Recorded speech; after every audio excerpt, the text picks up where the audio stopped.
بچوں کو امام حسین کا عاشق بنانا چاہیے، اور یہ عشق کہنے سے نہیں ملتا۔ آپ امام حسین کے عاشق بن جائیں، یہ بچے خود بخود امام حسین کے عاشق بننے لگتے ہیں۔ آپ امام حسین کے لیے فرش عذاب بچھائیں، بچے خود بخود دوڑ کے آتے ہیں۔ اور پھر جب بچے امام حسین کا ماتم کرتے ہیں، یہ بچے سینہ زنی کرتے ہیں، بچے مرثیہ پڑھتے ہیں، امام حسین کو اس لیے یہ بچے زیادہ پسند آتے ہیں۔ ہمیں بھی کوشش کرنی چاہیے کہ اپنے گھروں میں ان بچوں کے دلوں میں امام حسین کی محبت کا جذبہ بیدار کریں۔ اور شاید یہی وجہ ہے کہ ان بچوں کے دلوں میں امام حسین کی محبت کا عالم یہ ہے کہ ان بچوں کے سامنے امام حسین کے گھر کے بچوں کا ذکر کر دیا جائے، یہ رونے لگتے ہیں۔ نہ جانے کیسی محبت ان کے دلوں میں امام حسین کی پیدا ہوئی ہے۔ لیکن آپ انصاف سے بتائیں، آپ علی اصغر کا نام سنتے ہیں رونے لگتے ہیں، آپ علی اصغر کا ذکر آ جائے تو گریہ کرتے ہیں۔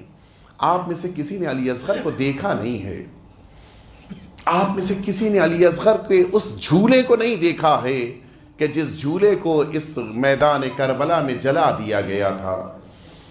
کوئی اس ماں کے دل سے پوچھے جس نے 6 ماہ تک علی اصغر کو اپنی آغوش میں پالا تھا، جس نے 6 ماہ تک علی اصغر کو سینے سے لگا کے رکھا تھا۔ عزاداروں، میدان کربلا میں صرف ایک بچہ ہے جس کو امام حسین نے سپرد لحد کیا تھا، وہ ننھا علی اصغر تھا جس کو امام حسین نے دفن کیا تھا۔ سنو گے عزاداروں، وجہ کیا تھی؟ صرف ایک وجہ تھی کہ ماں کی نگاہوں کے سامنے اگر جنازہ رہے گا تو ماں برداشت نہیں کر پائے گی، ماں کو ذرا سکون مل جاتا ہے۔ اگر بچے کو دفن کر دیا جاتا ہے تو ماں کو ذرا اطمینان آ جاتا ہے۔ لیکن سنو گے عزاداروں، شام غریبہ سے پہلے میدان کربلا میں جناب فضہ نے آ کے ایک جملہ کہا تھا، اے بی بی زینب، میدان کربلا میں قیامت آ گئی ہے۔ پوچھا میرے بھائی کے قتل ہو جانے کے بعد اب اور کیا قیامت آ سکتی ہے؟ کہا میدان کربلا میں سارے جنازوں کو شمار کیا گیا ہے، سارے جنازے موجود ہیں، لیکن ایک 6 ماہ کے بچے کا جنازہ اس میدان کربلا میں نہیں مل رہا ہے۔ عزاداروں سنو گے، یہ آواز ماں نے بھی سن لیا، ایک بلندی کے اوپر ماں آ چکی ہے۔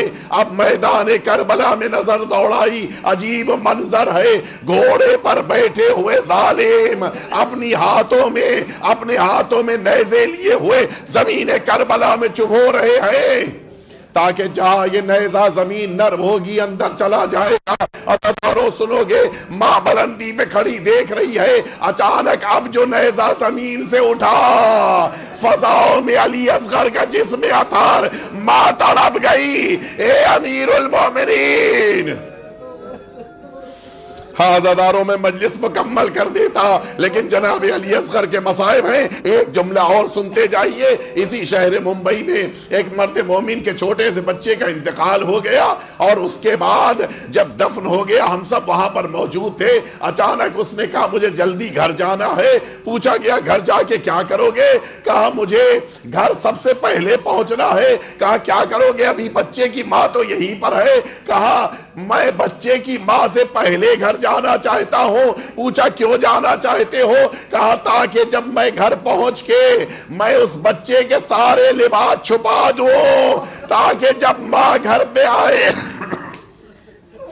بچے کے لباس نہ دیکھے کہ کہیں بچہ یاد آ جائے۔ عزاداروں دنیا میں یہ اہتمام کیا جاتا ہے کہ بچے کے لباس تک چھپا دیے جاتے ہیں۔ ہائے کربلا، اب جو ماں نے سفر شروع کیا، نیغ نازعے کی بلندی پر بیٹھی ہوئی ماں جیسے ہی نظر دوڑاتی ہے، نیزے پہ چھوٹا سا سر دکھائی دیتا ہے۔ شاید ماں نے تڑپ کے کہا ہوگا، رباب نے کہا ہوگا، اے بیٹا اصغر، کاش تمہارے سر کو دفن کر دیا۔